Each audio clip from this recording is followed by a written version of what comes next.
Então, ó, começar capítulo 3 hoje, né?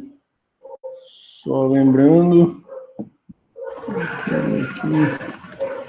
que próximo conteúdo aí bem provável de ser, próxima prova, né? Bem provável de ser online de novo. E aí vai entrar na ordem, a gente viu 6, vai para o 3, 4, 5 e vai lá para o 8 depois. Esses conteúdos aí para a próxima prova, certo? Então, o 6 a gente já viu, agora a gente vai para o 3, que é a parte relacionada ao gerenciamento de memória do sistema operacional, né? É a hora que eu crio um processo, né, lembrando lá os estados possíveis de um processo, né, pronto em execução e bloqueado. A hora que você criou um processo na memória, o sistema operacional vai gerenciando isso daí. Então, como se fosse, criei um processo X. O sistema operacional vai na memória do computador, reserva um espaço para armazenar informação referente ao X. Abriu um outro processo Y, tem que reservar um espaço na memória para ele. Um pedaço da memória é usado pelo próprio sistema operacional para gerenciar isso daí.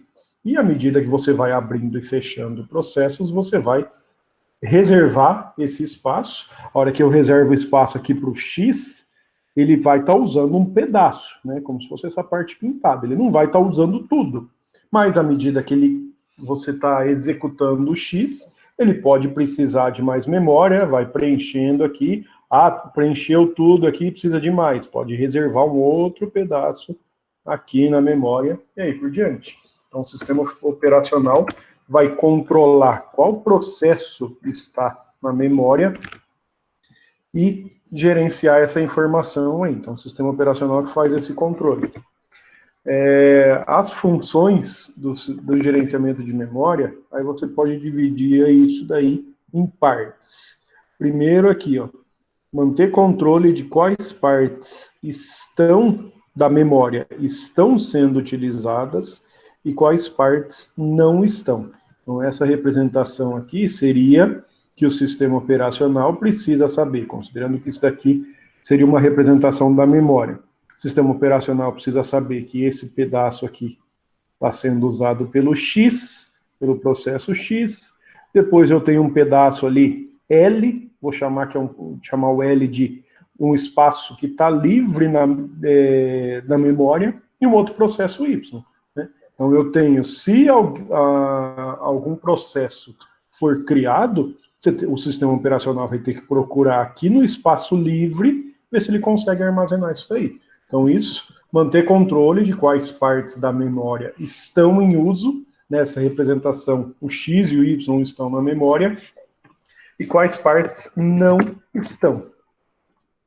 Além disso, você tem ali como função, alocando memória aos processos quando eles precisam, ou seja, a hora que um processo precisar de memória, quem vai dar memória para esse processo é o sistema operacional.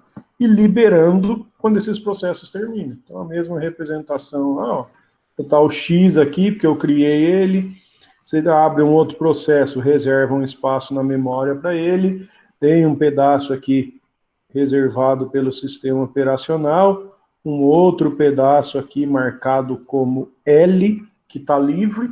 Então, se eu vou lá e crio um novo processo A, o sistema operacional tem que vir nesse trecho que está livre, ver se ele consegue encaixar o processo A nessa posição livre.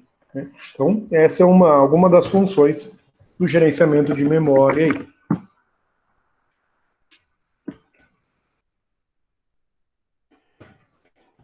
No começo, né, nos primeiros sistemas operacionais, a gente não tinha o que é chamado de uma abstração de memória. O que é essa abstração de memória? Essa representação que eu desenhei aí. Então, era tudo dividido aqui entre duas partes, né, programas do usuário e o sistema operacional direto, ou uma terceira representação só separando os drivers aqui, aqui ele colocou drivers de dispositivos, né, então qualquer dispositivo de entrada e saída, você tinha essa representação na sua memória. Isso daqui, só que é mais em sistemas operacionais antigos, alguns computadores de grande porte usam isso daí, mais embarcados podem usar isso daí, quando ele fala embarcados, micro-ondas, por exemplo. Portáteis, hoje em dia já não usa mais essa configuração, né? Se você pega um Android, ele vai usar um Android de celular, de tablet, vai usar algo mais parecido com um Windows da vida. E sistemas operacionais desse tipo não tinham essa abstração de memória. Essa abstração de memória, eu acho que é chamado de espaço de endereçamento. Esse espaço de endereçamento é a representação que eu acabo desenhando aí toda vez, né? Como se fosse esse daqui sendo representado como sendo a memória, dividida em vários pedaços, e quando um processo é aberto, abrir o processo A falar, eu preciso de 3 posições na memória. O sistema operacional vai vir aqui, vai ver 3 posições que está livre para conseguir armazenar o processo A. Abriu o processo B e ele precisa de 2 posições. Se essas 2 aqui já estão ocupadas, o sistema operacional pode reservar esse pedaço aqui para o B. E quando ele faz o uso desse espaço de endereçamento, o sistema operacional também precisa fazer 2 coisas, né? Que é proteger e realocar. A proteção, no caso, seria para o que o A, como processo, está fazendo, não pode interferir, não pode ser armazenado no local do B. Ou seja, um processo não pode invadir o espaço de endereçamento de outro processo, né? Então, alguma coisa que eu estou fazendo aqui no PowerPoint não pode afetar algo que está fazendo na memória do Chrome, por exemplo. Então, proteger. E realocar, vamos supor que o A aqui, ó, que no começo, a hora que eu abri o processo A, ele precisava só de 3 linhas, né, que seriam essas 3 representações. Só que o A é o PowerPoint, eu começo a escrever um monte no PowerPoint, ele precisa de mais posições. O sistema operacional pode tentar, se essas próximas 2 aqui estão livres, ele pode pegar essas 2 para ficar na sequência. Não conseguiu, ele pode reservar, por exemplo, mais essas 3 aqui, ó, para o processo A. Aí, lógico que acessar o A em pedaços, um pedaço dele aqui, um pedaço dele aqui, vai ficar mais lerdo. Era melhor ter isso de forma sequencial, mas dá para fazer. Então, proteção, um processo não invadir o espaço de endereçamento de outro, e realocação. Aí você tem a representação do espaço de endereçamento, e é como se fosse essa representação que eu desenho aí.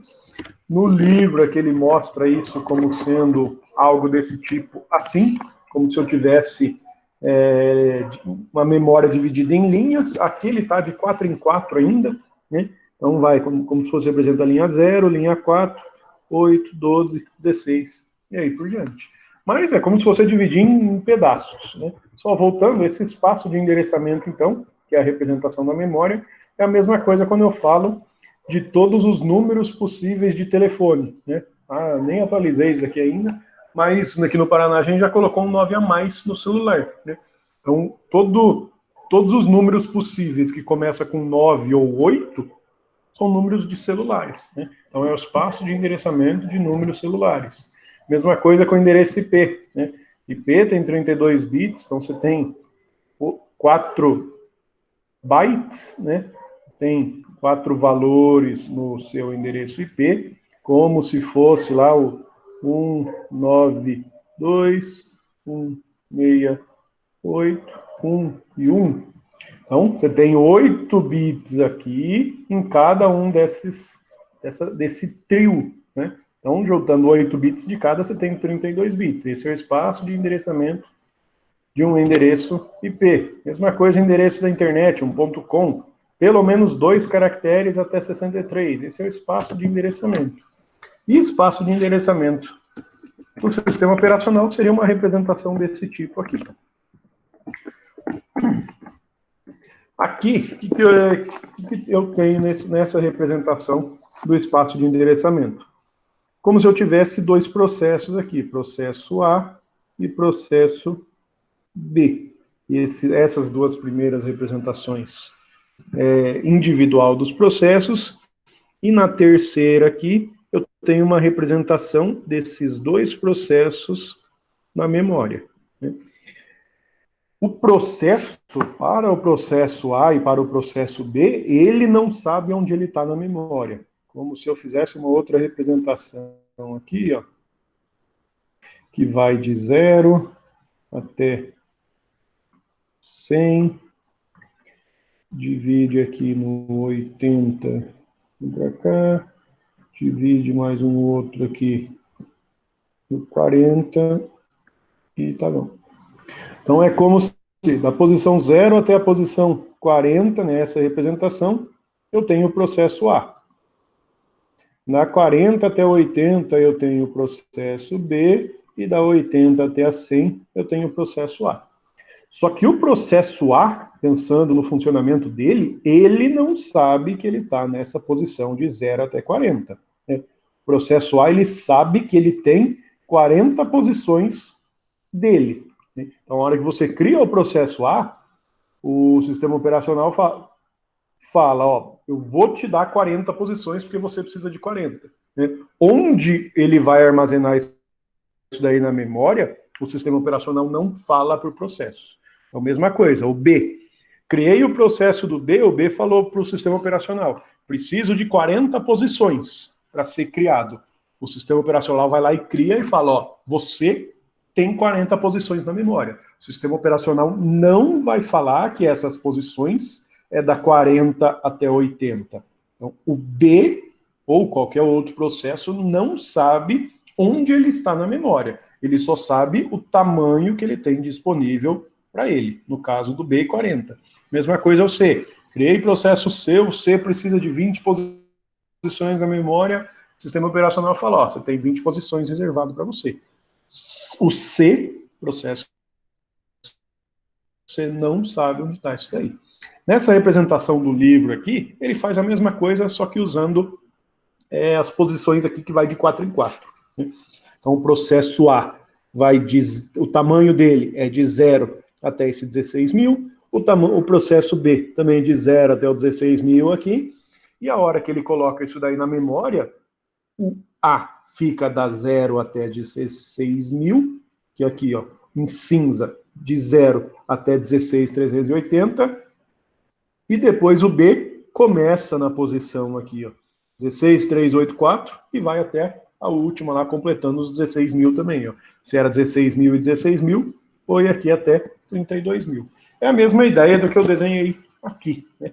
Tem bastante representação desse do capítulo 3, que ele usa alguns desenhos aqui desse jeito, né?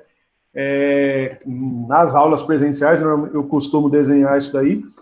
Na parte de memória virtual, que a gente vai precisar bastante, eu vou até usar o Excel para mostrar isso daí, para ficar mais fácil. Né? Mas é algo desse tipo aqui. E para fazer o controle desse espaço de endereçamento, um dos jeitos possíveis é usar o que é chamado de registrador base e limite. Registrador base é onde começa o programa, registrador limite é o comprimento do meu programa. Então, o registrador base é onde começa o programa. A mesma representação aqui, então eu teria, quando o processo A é criado, eu preciso definir registrador base para o A e o registrador limite também para o processo A. Processo B, mesma coisa. Tem o registrador base e tem o registrador limite. No nosso exemplo aqui, como o A é o processo em cinza, o A seria esse daqui, né? Essa primeira representação aqui em cinza. Qual que é o registrador base do processo A? É onde ele começa. O processo A começa aqui nessa posição. Então, o processo A começa na posição 0. Registrador limite do processo A é o tamanho dele. O tamanho dele, 16.380. Então, o limite para ele, 16.380. E a mesma coisa para o processo B. Só que o processo B, agora, ele começa na posição 16.384. O limite é 16.380 também. Só que aí, como que o processo B, por exemplo, vai fazer para acessar a segunda posição dele, ou a quarta posição dele, né? Aí ele vai precisar fazer uma soma. Por quê? Vamos representar isso daí de forma de 1 em 1 aqui, que é mais fácil para entender. Então, tenho que de 0... dá até para usar isso daqui, né? Como eu não apaguei. Como se eu tivesse essa representação aqui, ó. O A começa em 0, vai até o 40. O B começa em 40, vai até o 80, e do 80 ao 100 é o C. Então, quando o B, por exemplo, quer escrever na posição 2 dele, o B fala para o sistema operacional: salva algo na minha segunda posição. Só que a segunda posição do B é diferente da posição onde ele está aqui na memória, né? Aqui na memória ele está da 40 a 80, então o sistema operacional precisa descobrir onde que ele está. Como que ele vai fazer isso daí? O B tem o registrador base dele. Registrador base para o B, nesse exemplo, é onde começa, 40. E registrador limite para o B é o tamanho dele. O tamanho dele também é 40. Então, quando o processo B fala para o sistema operacional: salva na minha segunda posição, o que o sistema operacional vai fazer aqui nesse exemplo? Ele pega o base do registrador base do processo B, que é 40, mais a posição onde ele quer salvar, 2. Descobriu que o sistema operacional vai salvar isso daí na posição 42. Antes de salvar isso daí, ele vai ver se não ultrapassou o limite. O que quer ver se não ultrapassou o limite? Se 42 for menor do que o base mais o limite é 80. Ele pode salvar, né? 42 é menor do que 80, ele pode salvar. Por que isso daí? Vamos supor que o B quisesse salvar na posição 50 dele. O que ia acontecer? Ele ia passar a posição 50 para o sistema operacional ia fazer o mesmo cálculo aqui, ó. Base, que é 40, mais posição que ele quer salvar, que é 50. Base, que é 40, mais 50, vai dar 90. 90 é menor do que 80? Não. Ou seja, o B está tentando salvar numa posição que não é dele, que seria a posição 90 aqui. Então, o B não pode interferir no espaço de endereçamento do C. Por isso, é utilizado esse registrador base e registrador limite para fazer o controle disso daí. Então, toda vez que vai acessar alguma posição da memória, se está usando a ideia do registrador base e registrador limite, preciso fazer uma soma, né, e uma comparação, que é o if lá do menor, né? Eu quero salvar na minha segunda posição. Pego base mais a posição que você quer salvar. Isso daí tem que ser menor do que o base mais o limite. No nosso exemplo lá, que foi 40, quero salvar na segunda posição, da 42, tem que ser menor do que 40 mais 40, que era 80. Então, isso daí, se essa diferença, esse valor aqui, esse if, né, essa comparação for verdadeiro, né, 42 é menor do que 80, ele consegue salvar. Senão, ele vai falar como se fosse, está tentando acessar um local da memória que o processo não tem permissão. O B não tem permissão de salvar na posição acima de 80, que é o limite aí. Então, um dos jeitos de gerenciar o espaço de armazenamento é usar o registrador base e registrador limite. Só que o que acontece? À medida que você está usando os processos, a tendência, segundo, tem uma lei aqui que fala que é a lei de Parkinson, que a tendência é esses processos usarem toda a memória disponível. Se você pega em um computador sem muita coisa instalada, você vai ter lá 40, 60 processos que são inicializados, ou seja, sem você instalar nada, né? Lembra lá que vocês passei para vocês ver uma vez quantos processos estavam rodando na memória, tinha computador lá com 130, 140 processos rodando. E programas do usuário normalmente vai ter um tamanho maior que isso daqui ainda, né? Então, o que o sistema operacional precisa fazer para gerenciar o uso desses processos? Aí entra duas técnicas, que é a técnica de swapping e a memória virtual. Nessas duas técnicas, ó, um importante aí é pegar essas palavrinhas aqui, ó. Swapping tem a ver com totalidade e memória virtual parcialmente, né? Então, as duas palavras-chave aí vão dizer dessas duas técnicas. O que seria o swapping?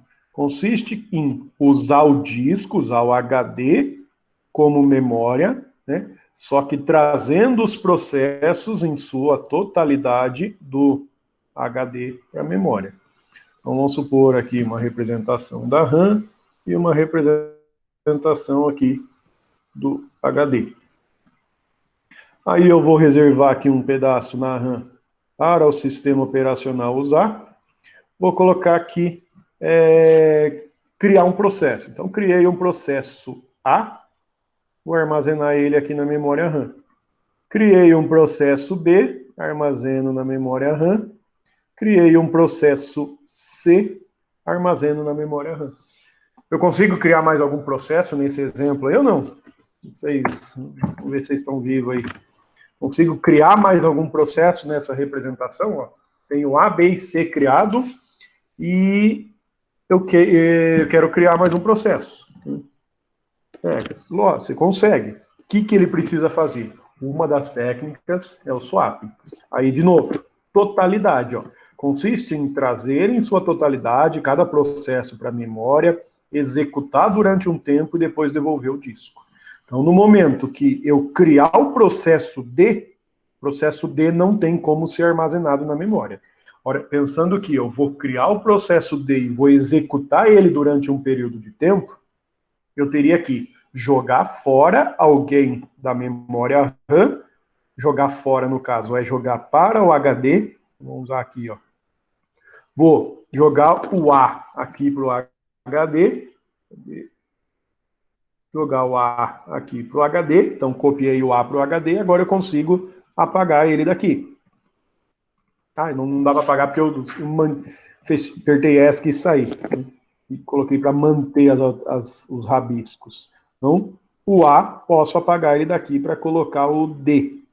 Coloquei o D aqui, enquanto eu estou executando o D, eu mantenho ele aqui. Faço o escalonamento e volto a executar o A. Vou ter que trazer de novo o A para a memória RAM. Então, apago ou o D ou outro processo, coloco o D para cá, para jogar de novo o A nessa posição. Não, vou voltar a executar o D. Posso apagar agora o B daqui para trazer o D e mesma coisa, colocar o B aqui no lugar do D. Então, isso é o swap, né? Consiste em trazer em sua totalidade, né? É como se o sistema operacional deixasse os processos dormindo no HD. Né? Por quê? Pensa lá o sistema operacional aí com 120 processos. Né? Se o sistema operacional for manter na memória todos esses 120 processos, é muita coisa para deixar aqui. E enquanto eu estou executando um processo, eu preciso usar a memória desse lado aqui. Então, o que ele faz? Joga esses processos aqui para o HD. Quando ele precisar da informação do processo, né, do A, do B que está aqui no HD, ele joga para a memória RAM. O que é o problema disso daí? Conseguem pensar em um problema para isso? Imagina, vou até criar um novo aqui para rabiscar.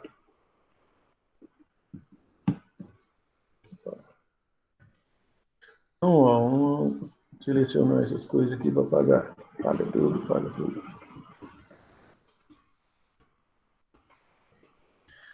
Pensa aqui, ó, imagina um exemplo desse tipo aqui. E vocês vão lá e estão aqui com a parte do R da memória RAM e um H aqui de HD para representar o HD. Imagina que você vai lá e coloca uma parte para o sistema operacional E eu abro um programa pesado aqui, sei lá, o jogo que vocês gostam, CS, né? E abro um outro jogo, tentar jogar os dois ao mesmo tempo. Um outro jogo aqui, certo? Qual que é o problema de você ter algo desse tipo aqui, ó?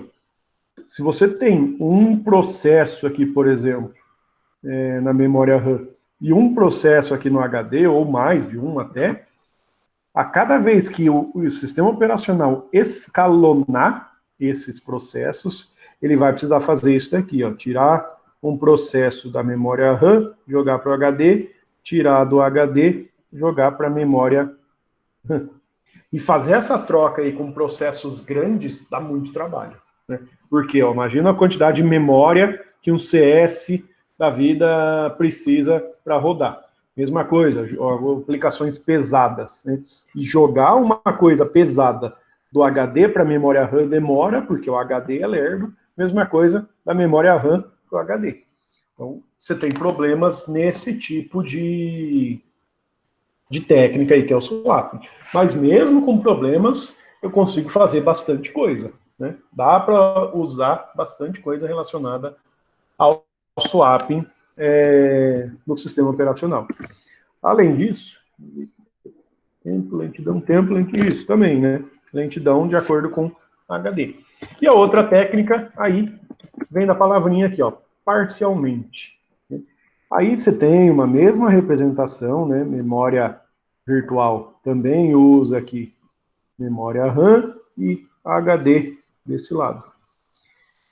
E ele vai usar aí, do HD, ele vai usar essa palavrinha aí parcialmente, como se fosse sistema operacional aqui.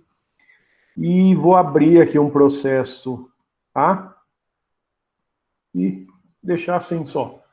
Criei um processo B, né? Criei o processo B, vamos supor que eu jogo ele todo aqui.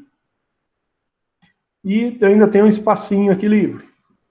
Vamos supor que eu crio o processo C, só que o processo C não cabe nesse pedacinho livre aqui. O que a memória virtual faz? Pode deixar o processo C aqui no HD, então o C está aqui no HD, e ele carrega parcialmente o C na memória RAM. Então ele vai pegar, por exemplo, só esse pedacinho aqui do processo C e vai carregar ele na memória RAM. Por quê? O memória virtual quebra o espaço de endereçamento de um processo em várias partes. Então ele quebrou aqui em vários pedaços. Carregou na memória RAM só o pedaço que ele precisa no momento. Então ele precisa só desse pedacinho, que é essa elipse aqui que eu fiz. À medida que você está executando o C, se ele precisar dessa parte de baixo ali, em amarelo aqui, por exemplo, ó, o que ele vai fazer? Jogar fora só um pedacinho daqui, jogar fora, no caso, é jogar para o HD, pegar só esse pedacinho em amarelo e trazer para a memória RAM. Então ele quebra em partes o programa para carregar ele parcialmente na memória. Uma outra representação, imagina um outro exemplo que dá para pensar aí da memória virtual, imagina lá no CS que vocês jogam tanto aí, imagina aqui, você tem um mapa do CS da sua casa, né? Se você, por exemplo, eu tô no escritório, né, fazendo a aula aí para vocês. Se eu estou no escritório, pensando em carregar o mapa da minha casa no CS, eu não preciso carregar o mapa inteiro, né? Vamos supor que você mora lá numa mansão, algo do tipo, você não precisa carregar o mapa inteiro, porque o mapa seria algo muito grande. O que ele vai fazer?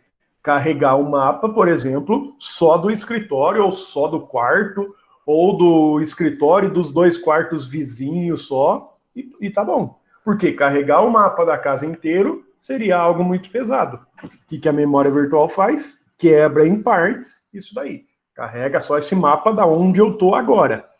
À medida que eu levanto, acabou a aula e vou para a cozinha comer alguma coisa, ele vai jogar fora o mapa da onde eu estava e vai começar a carregar na memória o mapa da onde eu estou indo, né? Tinha dado esse exemplo lá em alguma aula, acho que nas aulas introdutórias, lá falando de memória virtual, acho que eu dei um exemplo disso daí, né? Então, por isso que eu falo aqui das duas palavras, né? Totalidade para swap, porque você tem que carregar o processo inteiro. Se o processo inteiro não está na memória, você não vai conseguir rodar. E a memória virtual, aí você quebra em partes, carrega parcialmente o processo. Por isso que, pela memória virtual, você consegue rodar um programa lá, um processo, que ele precisa de 8 GB na memória, né? Só que ele não carrega os 8 GB na memória direto. Ele quebra isso daí em partes, só carrega o que você precisa no momento, né? E aqui ele mostra uma outra representação disso daí. Então, ó, um trecho reservado para o sistema operacional. Cria o processo A, armazena ele aqui. Cria o processo B, armazenei. Cria o processo C, armazenei ele aqui. Se o A precisar ser jogado para a memória, o A jogado para o HD, o A vai virar um espaço livre, né? A hora que esse espaço é livre, eu posso criar o processo D e armazenar ele nesse espaço livre. Joguei para o HD, o processo B some ele da minha memória. Se eu precisar trazer o processo A, ele aparece aqui de novo, né? Então, essa é a troca entre processos aí, pensando no swap. Você faz essa troca no swapping do tamanho do processo inteiro. E cada processo aí vai ter um espaço para expansão, né? A hora que você, naquelas representações que eu faço aqui, criei, tem um trecho aqui reservado pelo sistema operacional, criei um espaço para armazenar o A. Quando você cria esse espaço, o A pode estar usando, por exemplo, só esse pedacinho aqui, mas você tem um espaço reservado para o A crescer. Dentro desse espaço, você vai ter informação que o próprio sistema operacional vai salvar em relação ao processo A. Você vai ter um pedaço aqui também que é reservado pelo sistema operacional para fazer a gerência do próprio processo. Então, além do espaço que ele tem para crescer, né? E ele cresceu e preencheu todo esse espaço. Pode solicitar um novo espaço da memória para o sistema operacional e ele fazer, mais um pedaço aqui para você, né? Então, isso é a gerência da memória usando o swap e a memória virtual, né? Comecinho aqui só, ele só fala, tomar uma introdução desses conceitos, depois vai ter mais coisa aí relativa a esses dois conceitos, que é, por exemplo, como que é feito a alocação da memória, como que é feito a gerência, como que o sistema operacional faz para saber, por exemplo, que esse pedaço aqui está sendo utilizado pelo A, e esse outro pedaço que está ali com as listas aqui, está livre. O sistema operacional tem que usar um jeito para fazer isso daí. Aí que entra esses detalhes, como que faz a alocação. Então, por exemplo, da primeira representação aqui, ó, dessa primeira representação para a segunda, o B foi criado, né? O processo B foi criado da representação 1 para a representação 2. A hora que o B foi criado, o B falou para o sistema operacional, eu quero um pedaço da memória. O sistema operacional podia ter dado esse pedaço aqui, ou podia ter dado esse pedaço.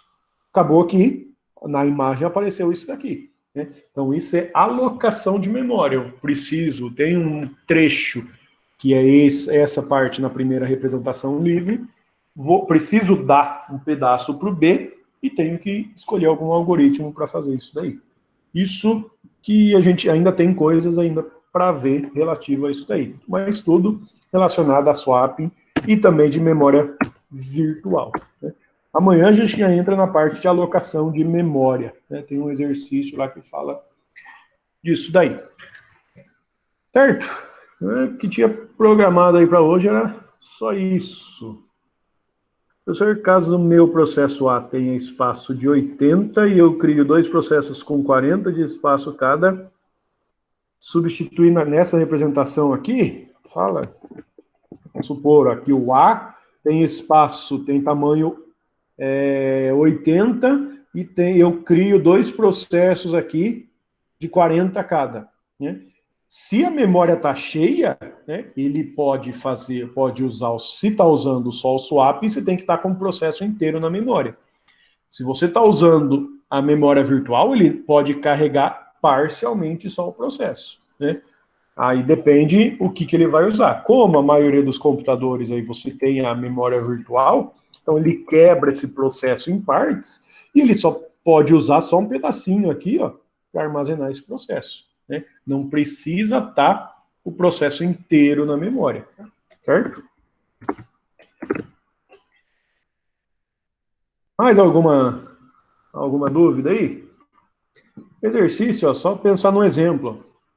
Simplificar uma situação no computador que onde que você consegue ver usando o computador aí que você precisa estar usando swapping e uma de memória virtual. Por exemplo, se você abre um processo e esse processo está usando muita memória, vamos supor que o processo está usando, vamos chutar aí, 6 GB de memória e você só tem 4. Com certeza você está usando a memória virtual, né? Porque se o processo está usando 6 GB, você não tem 6 GB se você só tem 4. Né? E aí a mesma ideia com swapping, explicar só por quê desses conceitos aí, pensando numa situação diária que vocês usem. É bem tranquilo. Beleza? Aí amanhã a gente já vai começar a parte de alocação, que já tem um exercício